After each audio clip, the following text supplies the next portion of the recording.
जाए। इस वक्त भारत जो है वो दुनिया के सारे स्टार्टअप्स में से तीसरे नंबर पर है। डीएनए के लोग आज यूट्यूब के भी वो सीईओ वही है, ट्विटर वो भी चला रहे हैं, गूगल वही चला रहे हैं, माइक्रोसॉफ्ट वही चला रहे हैं। आप क्या बात है, आपको क्या मिशू, आप अपना इलाज क्यों नहीं करा लेते? पाकिस्तान में आप कर क्या रहे हैं, मुझे तो ये समझ ही नहीं आ रही कि व्हाट आर यू डूइंग, आपकी मंजिल क्या है आरज़ू? मुझे मैं तो अब इस चीज पे आ चुका हूं, आप मुझे कोई ना कोई बंदा 22 करोड़ में से मुझे ये बता दें कि हम अब कहां जाना चाहते हैं। आप जा तो अफगानिस्तान से भी नीचे, इस वक्त अफगानिस्तान से भी नीचे। हम पाकिस्तान में से गुर्बत खत्म कर देंगे, बस किस तरह गरीबों को मार देंगे। उधर से एक प्रोडक्ट उनकी गुजरी यूपीआई, उसको कहते हैं United payment interface. I was shocked. Bhutan, Nepal, Malaysia, Singapore, UAE, France, Oman and European union, 6.5 lakh भारतीय जो है वो सिंगापुर में है, और वो जो पैसे भेजते हैं अब सिर्फ फोन नंबर पे पैसे भेज पाएंगे। कि यार मेरे मादरे मिल्लत के अंदर, मेरे मुल्क के अंदर भी कोई ऐसा इंसान हो जो कहे आए डिजिटल पाकिस्तान की बात की जाए। सबसे बड़ी बात आपसे शेयर करना चाहूंगा इसी हवाले से, अफगानिस्तान में तालिबान ने कहा है कि जो आर्मी बेसिस खाली पड़ी थी, हम वहां पे ट्रेड मार्केट्स बना रहे हैं। वहां पे फॉरेन इन्वेस्टर्स को कह रहे हैं कि वहां पे आके अपने प्लांट्स लगाए, चीजें लगाए। उनके पास एक रोड मैप है अपनी इकोनॉमी के लिए। अफसोस कि आपके सारे पीएचडी जो हैं, जो आपके ये अमेरिका और इंग्लैंड के एजेंट हैं, इन्हें नहीं पता कि पाकिस्तान के साथ क्या करना। वो ट्रेड पे आगे जा रहे हैं, और China is very interested in Afghanistan, और वो बल्कि चाहते हैं कि हम उसको रेस्क्यू करें अफगानिस्तान को दोबारा, क्योंकि जब भी उनके अपने हालात ठीक होंगे, Afghanistan is on their hit list, वो जाएंगे वहां पे और अपने पंजे काटेंगे। लेकिन हमें उन्होंने अबेंडन कर दिया, चाइना ने भी छोड़ दिया। उन्होंने कहा ये खतरनाक लोग हैं, ये लोग काबिल एतमाद नहीं है। उन्होंने बल्कि कौंसल जनरल भी, मैंने कहा था, बंद कर दिया कराची में, इस्लामाबाद के अंदर। और उन्होंने अपने लोगों को भी कहा है कि अपने जो प्रोजेक्ट हैं अधूरे चाहे हैं, जिस तरह भी छोड़ के वापस आ जाओ, you are not safe there any. अफसोस है इस पे, मैं बहुत ज्यादा, जितना भी अफसोस किया जाए कम है। और दूसरा उसमें मैं जो खासकर एक बात जो करना चाह रहा था, आपने डिजिटल इंडिया की बात की थी, मेरी नजर से एक प्रोडक्ट उनकी गुजरी यूपीआई, उसको कहते हैं United payment interface. I was shocked. अगले दिन मैंने मोदी जी की स्पीच उसके बारे में जब सुनी, वो किस तरीके से उन्होंने सिंगापुर के साथ उसको अटैच किया है, उसका जो दायराकार है Bhutan, Nepal, Malaysia, Singapore, UAE, France, Oman and European union. ये एक पेमेंट का एक ऐप है, या एक जिसके साथ कोड के साथ आप पेमेंट भेज सकते हैं। इस वक्त 6.5 लाख भारतीय जो है वो सिंगापुर में है, और वो जो पैसे भेजते हैं अब सिर्फ फोन नंबर पे पैसे भेज पाएंगे। और बार बार डिजिटल इंडिया की बात की। और दूसरा, जब मैंने अगले दिन मुझे ये भी पता चला है कि यूट्यूब के नए जो सीईओ हैं, नील मोहन साहब, वो भी बात, बल्कि बड़ा इंटरेस्टिंग इलेक्ट्रिकल इंजीनियर है, लेकिन वो उन्होंने अपनी स्किल जो है वो अब वहां पे वो डिजिटल इंडिया की बात हो रही है, इस साइड पे जिहाद की बात हो रही है।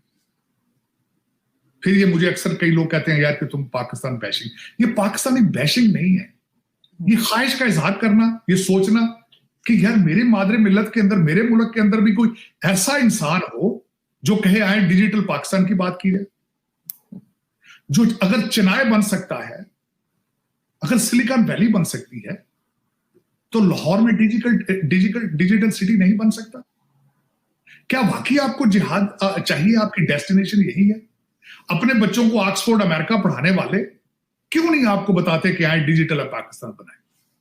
वो क्यों नहीं चाहते कि आप अपने पांव पे खड़े हो जाएं? इस वक्त भारत जो है वो दुनिया के सारे स्टार्टअप्स में से तीसरे नंबर पर है। आपको क्या प्रॉब्लम है? आप अंधे हैं आंखों से? आप कानों से बहरे हैं? ये डाउन सिंड्रोम है? आप क्या बात है? क्या वजह है कि आप जैसे डीएनए के लोग आज यूट्यूब के भी वो सीईओ वही है, ट्विटर वो भी चला रहे हैं, गूगल वही चला रहे हैं, माइक्रोसॉफ्ट वही चला रहे हैं। आप क्या बात है? आपको क्या मिशू, आप अपना इलाज क्यों नहीं करा लेते? आपको क्या वजह है कि हार्वर्ड और ग्रेजुएट के लोग पढ़े हुए जाकर आपको बेवकूफ बना रहे हैं, लेकिन आप सोच रहे हैं कि सलाहियत आपकी खत्म होती जा रही है? खत्म हो चुकी है। बल्कि देखिए, भट्टो से अगर देखें, आरजू भट्टो साहब भी हार्वर्ड ग्रेजुएट थे। किस खूबसूरती के साथ बेवकूफ उन्होंने बनाया। एक अमीर तरीन आदमी गरीब लोगों की बात कर रहा है, जिस तरह यहां पे कैनेडी साहब थे, जॉन एफ कैनेडी, उसका बाप अरबपति था, उसने भी गरीब लोगों की बात की। मुझे हमेशा एक बात मैं आपको कहूं, हमेशा डरना चाहिए जब भी एक अमीर आदमी गरीब आदमी की बात करता है। उसको वादा देता है, आओ रोटी कपड़ा मकान, आज तक उसी के वोट ले रहे हैं, खुद हार्वर्ड ग्रेजुएट, दे कुछ भी नहीं रहे, सिर्फ वोट ले रहे हैं सिर्फ। बल्कि मैं सब आज भी आपको 5 से 10 हजार लोग हैं, बल्कि मैं छोटी सी, अगर आप मुझे 1 मिनट इजाजत दें तो मैं उस पर बात करना चाहूंगा। आपको UNDP, United Nation Development Program ने कहा था, खुदारा ये तुम्हारी जो 5 से 10 हजार लोग हैं, $17.4 बिलियन पर साल पर ईयर इनके लल्लो तल्लों पे खर्च हो रहा है रूलिंग एलीट के। 1.5 लाख सरकारी गाड़ी है पाकिस्तान के अंदर, और $17.4 बिलियन आपके आधा बजट है। ये सिर्फ आपके अफसरान मुफ्त गैस, मुफ्त बिजली, मुफ्त पेट्रोल और मुफ्त घरों, मुफ्त नौकरों में खा जाते हैं। सर, आप जानते हो कि मुर्तजा वहाब साहब पीपल्स पार्टी के हैं, और उनका कहना है कि जी जो पेट्रोल महंगा हुआ है उससे तो अमीर आदमी को फर्क पड़ेगा कि मतलब उसकी खिंचाई होगी या उसके पैसे खर्च होंगे। गरीब तो 50 रुपए का पेट्रोल लेते हैं बकौल उनके, कि गरीब आदमी को कुछ होगा ही नहीं। ये हाल है इनका पीपल्स पार्टी वालों के दिमाग का। नहीं, उन्होंने बिल्कुल ठीक कहा। उन्होंने कहा जी हमने V8 गाड़ियां चलानी है, हम पे फर्क पड़ेगा, गरीब आदमी तो पहले साइकिल पर है, उसको तो पेट्रोल की जरूरत ही नहीं। ये बिल्कुल उन्होंने इसी तरह फरमाया था। उन्होंने कहा जी हम पाकिस्तान में से गुर्बत खत्म कर देंगे, बस किस तरह गरीबों को मार देंगे। ये तो बिल्कुल वही बात की उन्होंने। कहते आपके सर में दर्द है तो सर काट दें आप। ये वही इन्होंने हल बताया, और ये आपको हल यही बता रहे हैं। 76 साल में इनके प्लाजा दुबई में किस तरह बन गए, इनके सारे फ्रॉड लंदन में किस तरह चल गए, इसी तरह हो रहा है ना। वो कहते हैं इनको आटा नहीं मिल रहा तो केक खाया करें, ये वही कह रहे हैं, और क्या कहना है। दूसरा, मैं जब बात कर रहा था, मैं उसको कंप्लीट करना चाहूंगा। यूएनडीपी के साथ एक और था कि आपकी रूलिंग एलीट क्या क्या तमाशे कर रही है। आप जहां बैठे इस्लामाबाद के अंदर गन क्लब के अंदर, गन क्लब है अपारा मार्केट के साथ, 72 एकड़ जमीन फ्री दी गई है। अफसरों को वहां पर जाकर गोलियां चलाया करें, आप अपने निशाने ठीक करें। किसके लिए है? शुगल के लिए। ना जिंदगी में कोई जंग जीती, ना कोई कुछ किया, ना कहते जाकर वहां गोलियां चलाया करें। 72 एकड़ जमीन उनको फ्री दे देगी इस्लामाबाद, आपकी रूलिंग एलीट को। इस्लामाबाद क्लब आपका मशहूर तरीन है, 244 एकड़ जमीन उनको $1 पर एकड़ के हिसाब पर लीज दे दी गई। पाकिस्तान गाफ फेडरेशन है, उनको 150 एकड़ जमीन $2.5 पर एकड़ के हिसाब से लीज दे दी गई। बताया। और यूएनडीपी वाले चीख रहे हैं थर्ड पार्टी है। आप तो वो निकालते ही नहीं ना, बात ही नहीं करते। और ये आपकी ब्यूरोक्रेसी, जजेस आपके देख लें। वो अगले दिन तारड़ साहब ने, क्या नाम था, तारड़ साहब ने ट्वीट किया था कि वो जो आपके डोगर साहब है, गुलाम मोहम्मद डोगर साहब, लाहौर में जिस घर में रहते हैं 70 करोड़ का है, को पूछने वाला नहीं। जज साहबान जिनकी वजह से, और नैब के राजा सुल्तान साहब रिजाइन कर गए हैं, 50 करोड़ का 4 कनाल के जमीन के प्लाट की एलिगेशन है कि मेरे ऊपर, उनके ऊपर प्रेशर, और उनकी वो उस डॉक्यूमेंट भी, उसकी भी फोटो कापियां नहीं कराई। लेकिन आरज़ू, मेरा ये क्वेश्चन आपसे है, बल्कि आज कोई एक ऐसा अदारा मुझे बता दें, कोई ऐसा एक शख्स बता दें, कोई एक वाहिद, जो पाकिस्तान के अंदर करप्शन को रोकने की कोशिश कर रहा है आपकी नजर में कोई? मुझे तो कोई नहीं दिखता सर, बिल्कुल। तो फिर ये नैब को खत्म कर देना चाहिए मेरे ख्याल में, एंटी करप्शन को भी खत्म कर देना चाहिए।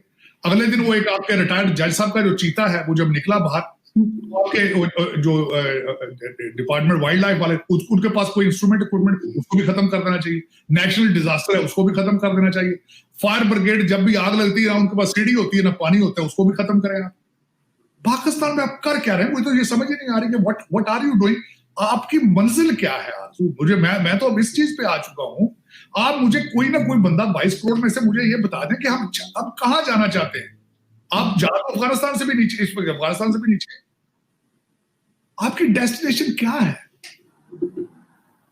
चाइनीज भी छोड़ गए अब आपको। अमेरिका पहले आपसे डरता है, आपको कहता है कि डबल गेम है, और आप मेरे साथ, हमारे साथ डबल गेम करते रहे। तो सर, इनकी तो अपनी नौटंकियां चल रही हैं और कुछ भी नहीं हो रहा। इमरान खान कह रहे हैं कि मुझे जो है जमानत दे दो, बाकी सबको जेल में डाल दो, जेल भर दो। पंजाब गवर्नमेंट, आज ही न्यूज आ रही थी कि